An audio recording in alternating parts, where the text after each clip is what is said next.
या देवी सर्वभूतेषु मा शैलपुत्रीरूपेण संस्थिता नमस्तस्यै नमस्तस्यै नमस्तस्यै नमो नमः। जय माता दी भक्तों, हर हर महादेव।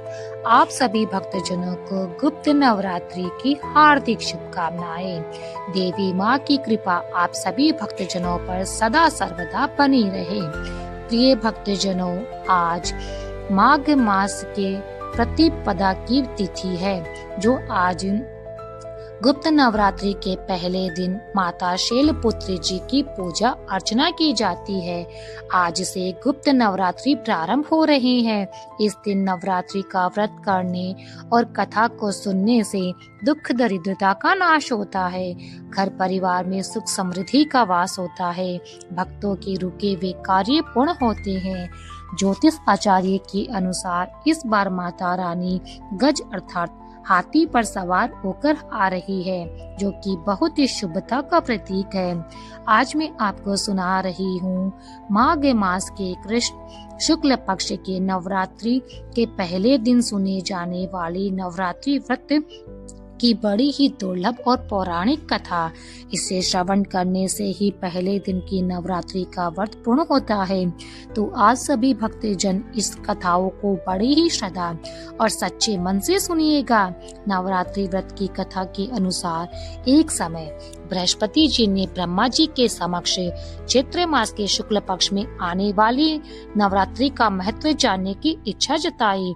उन्होंने कहा, इस व्रत का क्या फल है, इसे किस प्रकार किया जाता है, सबसे पहले इस व्रत को किसने किया था, ये सब विस्तार से कहिए। बृहस्पति जी के प्रश्नों का जवाब देते हुए ब्रह्मा जी ने कहा, हे बृहस्पति, प्राणियों के हित की इच्छा से तुमने बहुत ही अच्छा प्रश्न किया। जो मनुष्य के मनोरथ पूर्ण करने वाली माँ दुर्गा, महादेव, सूर्य और नारायण का ध्यान करता है, वे धन्य है। ये नवरात्रि व्रत संपूर्ण कामनाओं को पूर्ण करने वाला है।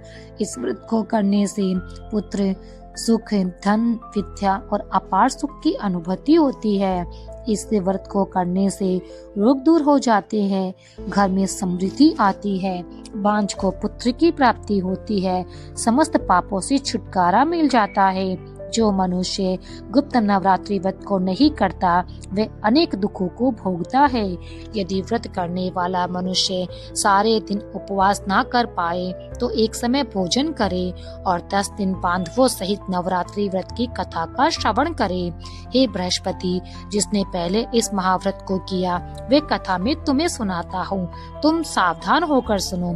इस प्रकार ब्रह्मा जी का वचन सुनकर बृहस्पति जी बोले, हे ब्राह्मण, मनुष्य का कल्याण करने वाले इस व्रत के इतिहास को मेरे लिए कहो, मैं सावधान होकर सुन रहा हूँ।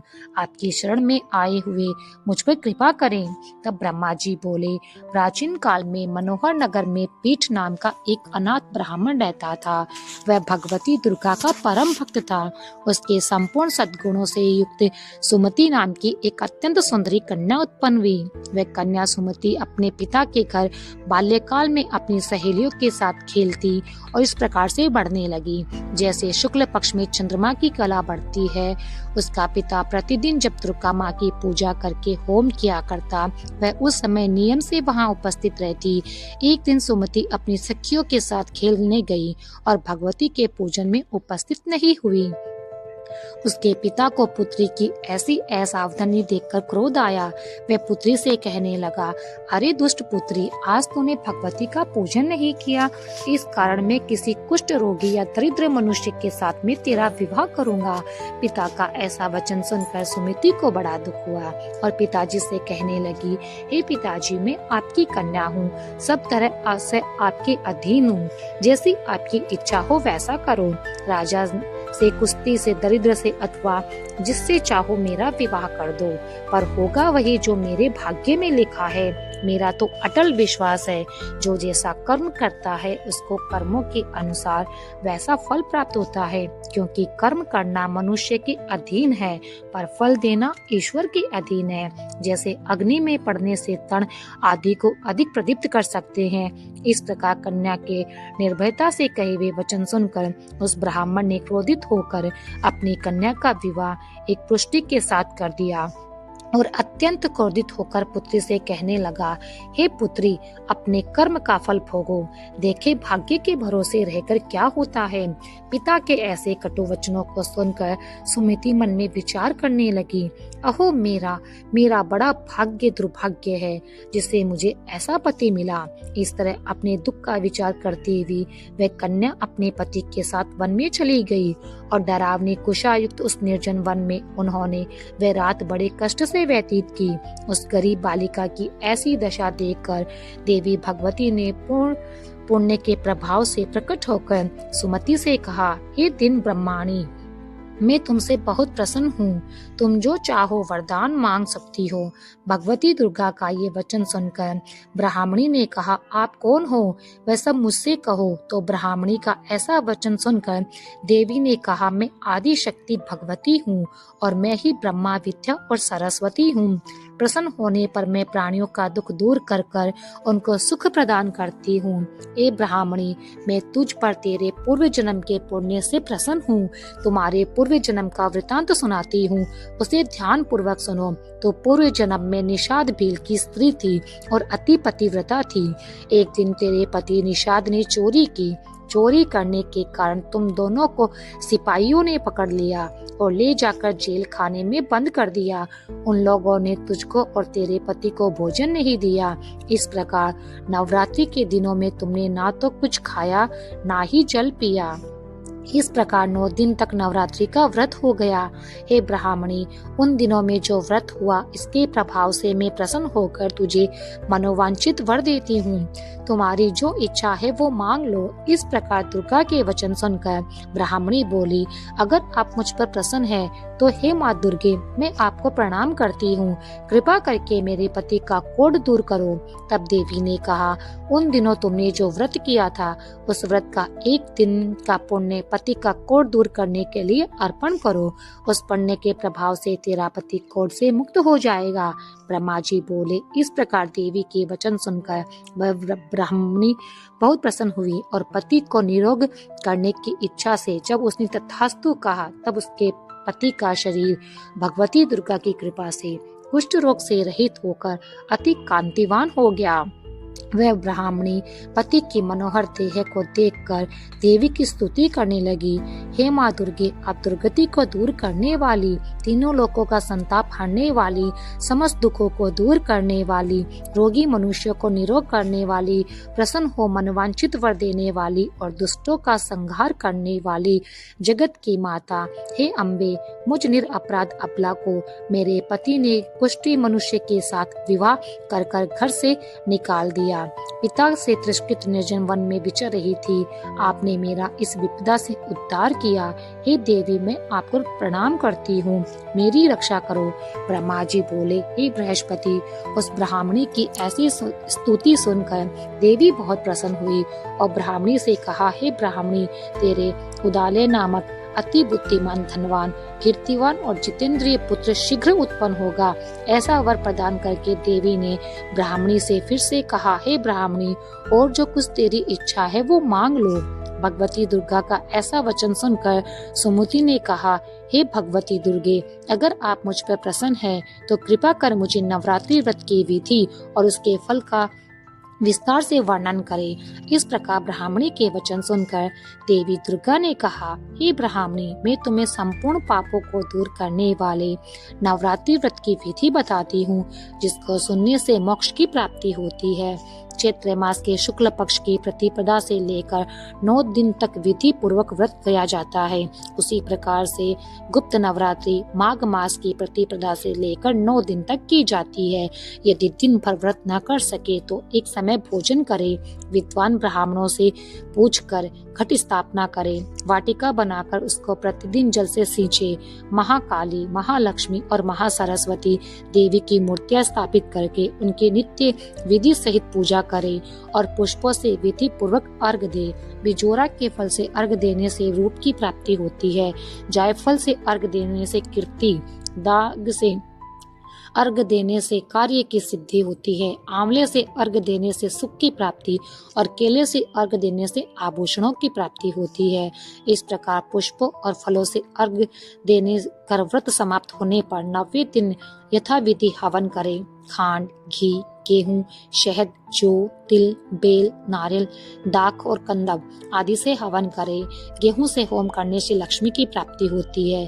खीर एवं चंपा के पुष्पों से धन की और बेल के पत्तों से करने से तेज व सुख की प्राप्ति होती है। आंवले से कीर्ति और केले से पुत्र की, कमल से राज सम्मान की और दाख जो किशमिश होती है उससे संपदा की प्राप्ति होती है। खांड, घी, नारियल, शहद, जौ, तिल तथा फलों से होम करने से मनोवांछित वस्तु की प्राप्ति होती है। व्रत करने वाले मनुष्य इस विधि विधान से होम कर आचार्य को अत्यंत नम्रता के साथ प्रणाम करे और यज्ञ की सिद्धि के लिए उसे दक्षिणा दे। इस प्रकार बताई हुई विधि के अनुसार जो व्यक्ति व्रत करता है उसके सब मनोरथ सिद्ध होते हैं। इसमें तनिक भी संदेह नहीं है। इन 9 दिनों में जो कुछ दान किया जाता है उसका करोड़ों गुना फल मिलता है। इस नवरात्रि व्रत को करने से अश्वमेघ यज्ञ जितना फल मिलता है। ये ब्राह्मणी, इस संपूर्ण कामनाओं को पूर्ण करने वाले उत्तम व्रत को तीर्थ मंदिर अथवा घर में विधि के अनुसार करे। ब्रह्मा जी कहते हैं, हे बृहस्पति, इस प्रकार ब्राह्मणी को व्रत की विधि और फल बताकर देवी अंतर ध्यान हो गई। जो मनुष्य या स्त्री इस व्रत को विधि पूर्वक करता है वह इस लोक में सुख प्राप्त कर लेता है, अंत में दुर्लभ मोक्ष को प्राप्त होता है। ये बृहस्पति, यह इस दुर्लभ व्रत का महात्म्य है जो मैंने तुम्हें बताया। यह सुनकर बृहस्पति जी आनंद से प्रफुल्लित होकर ब्रह्मा जी से कहने लगे, हे ब्राह्मण, आपने मुझ पर अति कृपा की जो मुझे इस नवरात्रि व्रत का महात्म्य सुनाया। ब्रह्मा जी बोले, हे बृहस्पति, ये देवी भगवती शक्ति संपूर्ण लोकों का पालन करने वाली है। इस महादेवी के प्रभाव को कौन जान सकता है? प्रेम से बोलो, देवी भगवती की जय। ओम नमः शिवाय। या देवी सर्वभूतेषु मां शक्ति रूपेण संस्थिता। नमस्तस्यै नमस्तस्यै नमस्तस्यै नमो नमः। ओम दुर्गाय नमः। प्रिय भक्तजनों, अब आप श्रवण करेंगे नवरात्रि व्रत में अनिवार्य रूप से सुने जाने वाली दुर्गा सप्तशती का पहला अध्याय। तो सभी प्रेम से बोले, माँ भगवती की जय। इस अध्याय में मेघा ऋषि ने राजा सूरत और समाधि को भगवती की महिमा बताते हुए मधु के तट के वध का वर्णन किया है। तो सभी बोले, ओम नमः चंडिकाय। मार्कंडेय जी बोले, सूर्य के पुत्र सावर्णी जो 8वें मनु कहे जाते हैं, उनकी उत्पत्ति की कथा विस्तार से कहता हूँ, आप सब ध्यान से सुनो। सूर्य कुमार महाभाग सावर्णी भगवती महामाया के अनुग्रह से जिस प्रकार मनंतवर हुए के स्वामी हुए, वही प्रसंग तुम्हें सुनाता हूँ। पूर्व काल की बात है। स्वरोज मंतवतर में सूरत नाम के एक राजा रहते थे जो चैत्र वंश में उत्पन्न हुए थे। उनका समस्त भूमंडल पर अधिकार था। वे प्रजा का अपने औरस पुत्र की भांति धर्म पूर्वक पालन करते थे। उस समय कोला विध्वंसी नाम के क्षत्रिय उनके शत्रु बन गए। राजा सूरत की दंड नीति बड़ी प्रबल थी। उनका शत्रु के साथ संग्राम हुआ। यद्यपि कोला विध्वंसी संख्या में कम थे तो भी राजा सूरत युद्ध में उनसे परास्त हो गए। तब वे युद्ध भूमि से अपने नगर को लौट आए और केवल अपने देश के राजा होकर रहने लगे। किंतु वहां भी उन प्रबल शत्रुओं ने उस समय महाभाग राजा सूरत पर आक्रमण कर दिया। राजा का बल क्षीण हो चला था, इसलिए उनके दुष्ट, बलवान और दुरात्मा मंत्रियों ने वहां उनकी राजधानी में भी राजकीय सेना और खजाने को उनसे हथिया लिया। सूरत का प्रभुत्व नष्ट हो चुका था, इसलिए वे शिकार खेलने के बहाने घोड़े पे सवार होकर वहां से अकेले ही जंगल में चले गए।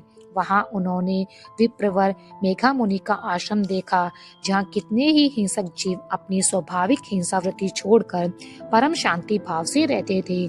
मुनि के बहुत से शिष्य उस वन में शोभा बढ़ा रहे थे।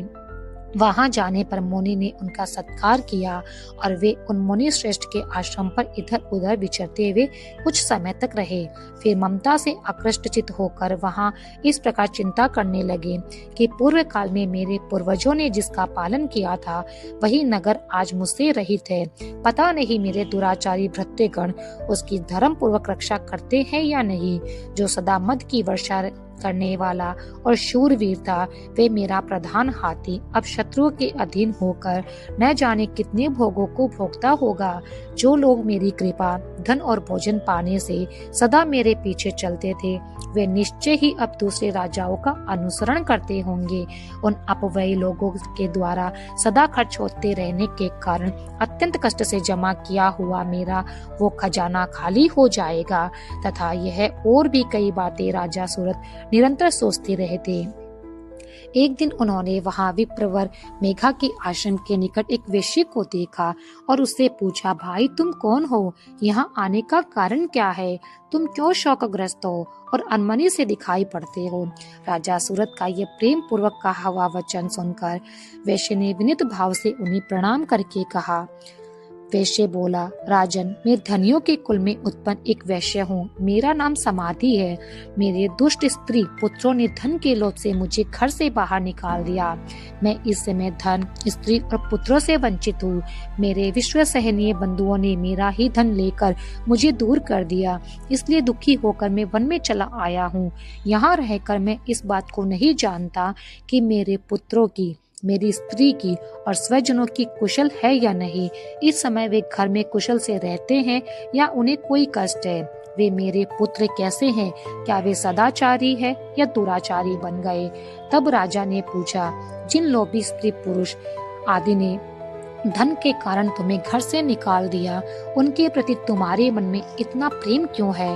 वैश्य बोला, आप मेरे विषय में जैसी बात कहते हैं वे सब ठीक है, किंतु क्या करूं? मेरा मन निष्ठुरता नहीं धारण करता।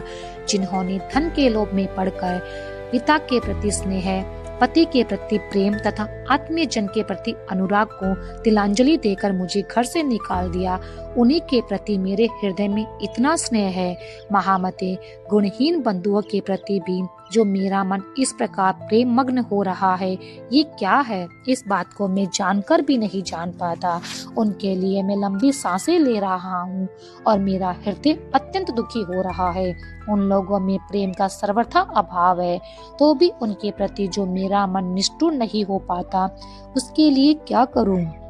तब मार्कंडेय जी कहते हैं, ब्राह्मण, इसके बाद राजाओं में श्रेष्ठ सूरत और वह समाधि नामक वैश्य दोनों साथ साथ मेघा मुनि की सेवा में उपस्थित हुए और उनके साथ यथा योग्य न्याय अनुकूल विनय पूर्ण बर्ताव करके बैठ गए। इसके बाद वैश्य और राजा ने कुछ वार्तालाप प्रारंभ किया। राजा ने कहा, भगवान, मैं आपसे एक बात पूछना चाहता हूँ, उसे बताइए। मेरा मन अपने अधीन न होने के कारण वह बात मेरे मन को बहुत दुख देती है। जो राज्य मेरे हाथ से चला गया, उसमें और उसके संपूर्ण अंगों में मेरी ममता बनी हुई है। मुनि श्रेष्ठ, ये जानते हुए भी कि वह अब मेरा नहीं है, अज्ञानी की भांति मुझे उनके लिए दुख क्यों होता है? ये क्या है?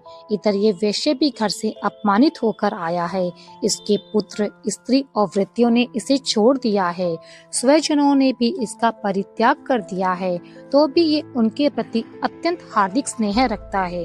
इस प्रकार ये तथा मैं दोनों बहुत दुखी है। जिसमें प्रत्यक्ष दोष देखा गया है, उस विषय के लिए भी हमारे मन में ममता जनित आकर्षण पैदा हो रहा है। महाभाग, हम दोनों समझदार हैं, तो भी हमें जो मोह पैदा हुआ है वो क्या है?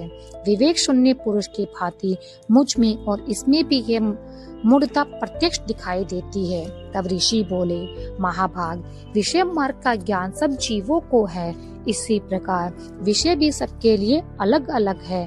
कुछ प्राणी दिन में नहीं देखते और दूसरे रात में नहीं देखते, तथा कुछ जीव ऐसे हैं जो दिन और रात्रि में बराबर देखते हैं। ये ठीक है कि मनुष्य समझदार होते हैं, किंतु केवल वह ही ऐसे नहीं होते पशु, पक्षी और मृग आदि सभी प्राणी समझदार होते हैं। मनुष्य की समझ भी वैसी ही होती है जैसी उन मृग पक्षियों की होती है, तथा जैसी मनुष्य की होती है वैसे ही उन मृग पक्षी आदि की होती है। ये तथा अन्य बातें भी प्राय दोनों के समान ही है। समझ होने पर भी इन पक्षियों को तो देखो, ये स्वयं भूख से पीड़ित होते हुए भी मोहवश बच्चों की चोंच में कितने चाव से अन्न के दाने डाल रहे हैं। नरश्रेष्ठ, क्या तुम नहीं देखते कि ये मनुष्य समझदार होते हुए भी लोभवश अपने किए हुए उपकार का बदला पाने की लिए पुत्रों की इच्छा रखते हैं। यद्यपि उन सब में समझ की कमी नहीं है, तथापि संसार की स्थिति जन्म मरण की परंपरा बनाए रखने वाले भगवती महामाया के प्रभाव द्वारा ममतामय भंवर से युक्त मोह के गहरे गर्त में गिराए गए हैं। इसलिए इसमें आश्चर्य नहीं करना चाहिए। जगदीश्वर भगवान विष्णु की योग निद्रा रूपा जो भगवती महामाया है, उन्हीं से ये जगत मोहित हो रहा है। वे भगवती महामाया देवी ज्ञानियों के भी मन को बलपूर्वक खींचकर मोह में डाल देती है। वे ही इस संपूर्ण चराचर जगत की सृष्टि करती है, तथा वे ही प्रसन्न होने पर मनुष्य को मुक्ति के लिए वरदान देती है। वे ही परा विद्या, संसार बंधन और मोक्ष की हेतु भूता सनातनी देवी तथा संपूर्ण ईश्वरों की अधीश्वरी है। राजा ने पूछा, भगवान, जिन्हें आप महामाया कहते हैं, वे देवी कौन है? ब्राह्मण, उनका आविर्भाव कैसे हुआ तथा उनके चरित्र कौन कौन से हैं? ब्रह्मावेताओं में श्रेष्ठ महर्षि उन देवी का जैसा प्रभाव हो, जैसा स्वरूप हो, जिस प्रकार से प्रादुर्भाव हुआ हो, वह सब मैं आपके मुख से सुनना चाहता हूँ। ऋषि बोले, राजन, वास्तव में तो वे देवी नित्य स्वरूपा ही है। संपूर्ण जगत उन्हीं का रूप है तथा उन्होंने समस्त विश्व को व्याप्त कर रखा है। फिर भी उनका प्राकट्य अनेक प्रकार से होता है। वे मुझसे सुनो, यद्यपि वे नित्य और अजन्मा है, फिर भी जब देवताओं का कार्य सिद्ध करने के लिए प्रकट होती है, उस समय लोक में उत्पन्न हुई कहलाती है। कल्प के अंत में जब संपूर्ण जगत एक कारण में निमग्न हो रहा था तथा सबसे के प्रभु भगवान विष्णु शेषनाग की सैया बिछाकर योग निद्रा का आश्रय लेकर सो रहे थे, उस समय उनके कान से मेल से दो भयंकर असुर उत्पन्न हुए, जो मधु और केटव के नाम से विख्यात हुए। वे दोनों ब्रह्मा जी का वध करने को तैयार हो गए। भगवान विष्णु के नाभि कमल में विराजमान प्रजापति ब्रह्मा जी ने जब उन दोनों भयानक असुरों को अपने पास आया होता देखा और भगवान को सोया हुआ पाया, तब एकाग्रचित्त होकर उन्होंने भगवान विष्णु को जगाने के लिए उनके नेत्रों में निवास करने वाली योग निद्रा का आह्वान किया, जो इस विश्व की अधीश्वरी, जगत को धारण करने वाली, संसार का पालन करने वाली और संहार करने वाली तथा तेज स्वरूप भगवान विष्णु की अनुपम शक्ति है। उन्हें भगवती निद्रा देवी की भगवान ब्रह्मा जी की स्तुति करने लगे। ब्रह्मा जी ने कहा, देवी तुम ही स्वाहा हो, तुम ही स्वधा और तुम ही वष्टकार हो। स्वर भी तुम्हारे ही स्वरूप है, तुम ही जीवन की दायिनी सुधा हो। नित्य अक्षर प्रणव में अकार, उकार, मकार, इन तीन मात्राओं के रूप में तुम ही स्थित हो। इन तीन मात्राओं के अतिरिक्त जो बिंदु रूपा नित्य अर्ध मात्रा है, जिसका विशेष रूप से उच्चारण नहीं किया जा सकता, वह भी तुम ही हो। देवी तुम ही संध्या, सावित्री तथा परम जननी हो। देवी तुम ही इस विश्व ब्रह्मांड को धारण करती हो। तुमसे ही इस जगत की सृष्टि होती है, तुमसे ही इसका पालन होता है और सदा तुम ही कल्प के अंत में सबको अपना ग्रास बना लेती हो। जगन्म में देवी, इस जगत की उत्पत्ति के समय तुम सृष्टि रूपा हो, पालन काल में स्थिति रूपा हो तथा कल्पांत के समय संहार रूप धारण करने वाली हो। तुम ही महाविद्या, महामाया, महामेघा, महास्मृति, महामोह रूप महादेवी और महासूरी हो। तुम ही तीनों गुणों को उत्पन्न करने वाली सबकी प्रकृति हो। भयंकर काल रात्रि, महारात्रि, मोह रात्रि भी तुम ही हो।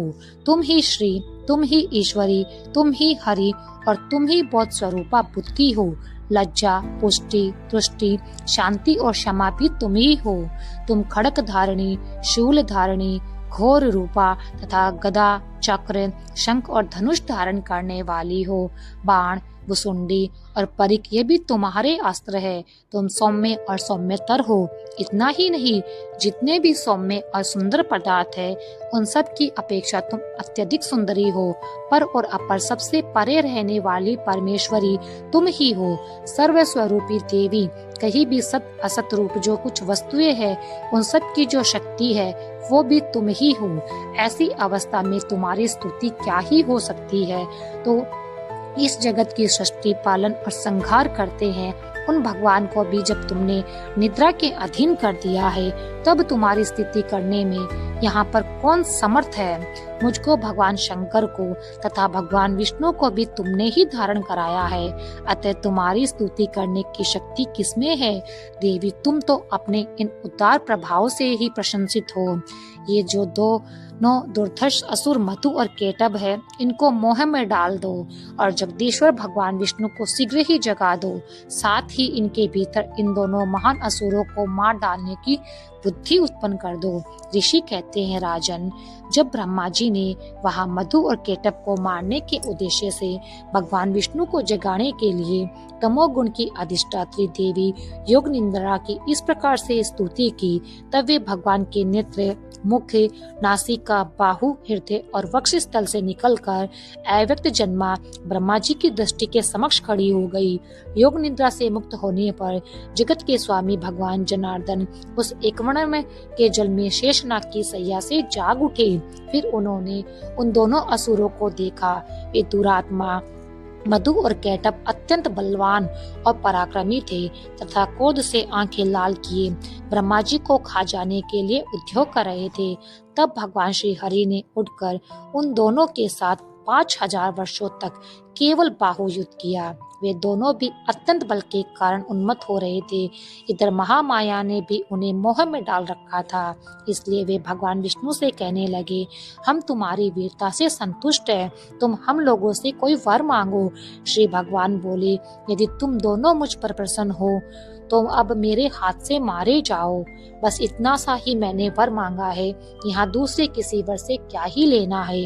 ऋषि कहते हैं, इस प्रकार धोखे में आ जाने पर जब उन्होंने संपूर्ण जगत में जल ही जल देखा, तब कमल नयन भगवान से कहा, जहाँ पृथ्वी जल में डूबी हुई ना हो, जहाँ सूखा स्थान हो, वही हमारा वध करो।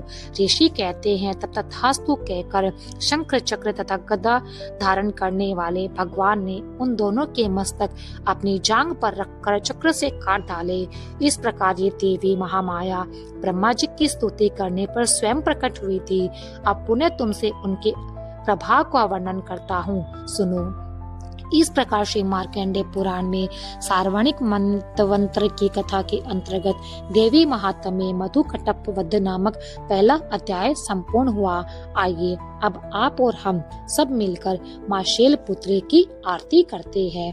जय शैल पुत्री माता मैया, जय शैल पुत्री माता।